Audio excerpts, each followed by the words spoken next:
Gagawa ako ng pamerienda. Ito ang condense para sa ating leche flan mixture. Yan ang gagawin kong toppings.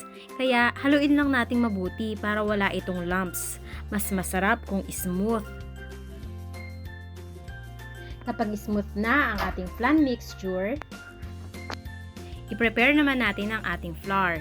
Gagawa tayo ng puto mixture. Nilagyan ko ng kulay. At ito na nga ang leche flan mixture, nilalagay ko na sa mga molder.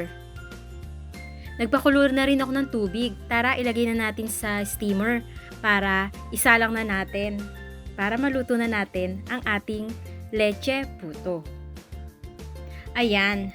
Tapusin lang natin lutuin lahat ng mga nasa molder na leche flan mixture. So after nyan, pagluto na yan, saka na lang natin ilalagay dyan sa ibabaw ang puto mixture. At ayan na nga, luto na nga. Yan, antayin na lang natin siyang lumamig.